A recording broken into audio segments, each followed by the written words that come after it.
Hi guys, welcome back to another episode of the Animal Edit.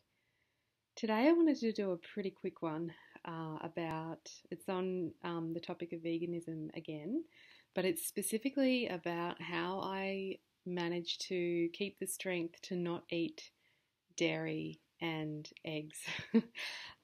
Before I joined the Veganuary challenge in January this year, I was pescetarian, and as part of that I had dairy and eggs as part of my pretty regular diet. I would say that I was eating eggs themselves at least probably a couple of times a week, and milk I'd be drinking every day because I have coffee every day, and tea, and cheese was a pretty big part of that as well because I tend to make dishes with cheese in them.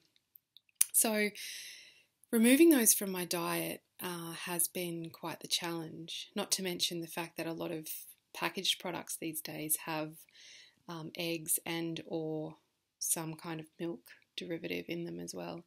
So it hasn't been easy. And I think a lot of people probably go through this challenge as well if they're looking to become vegan or cut these foods out of their diet. Not everyone will find it a challenge, but I think a lot of people will find it quite difficult. And I wanted to share what's worked for me. So starting with the biggest reason for me being vegan in the first place is my respect for animals.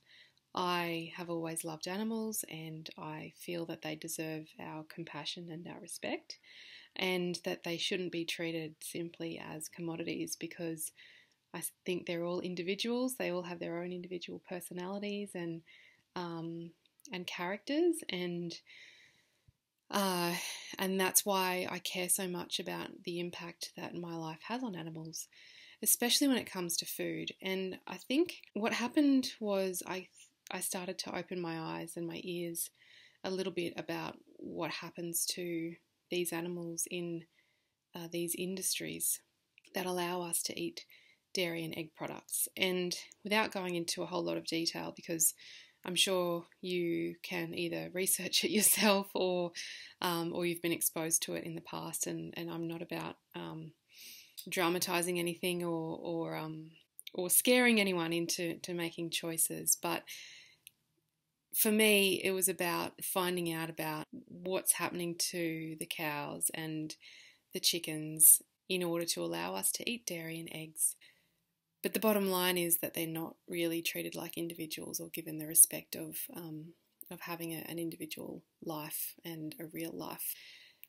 And so for me, those reasons are what helped me to stay strong, because I think it's really easy to disconnect the food that we eat from the animals themselves.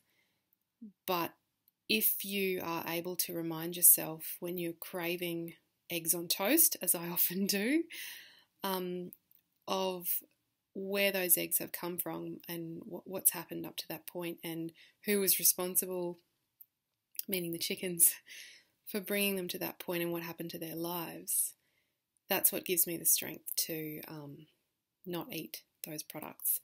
And believe me, it's tempting sometimes to eat dairy or eggs, because, especially eggs, because they're just such a great food product, that it's really tempting to forget about what's happened up to that point and the process to get those eggs onto the plate. I just thought of another one, pizza. Pizza with like cheese, mozzarella cheese. Oh my gosh. But I've just gotten into the habit now of reminding myself of the process and my values, and that's what helps me to stay strong. So if you're vegan, or even if you have other food restrictions and reasons that you don't eat certain products, I'd love to hear about your reasons. Drop them in the comments below, and I'm sure that you might be able to help someone else who's watching this video as well. And if you have any questions about my reasoning and the way that I'm able to stay strong and not eat those products, I'd love to hear about it. I think the more you exercise your will, the more you exercise that muscle, the stronger it gets. So it's all about practice and habit, I think. So I hope this is a little bit helpful to anyone who might be having the same challenge. And yeah, I'd love to hear your comments below. Don't forget to subscribe. So I will see you again with a video really soon.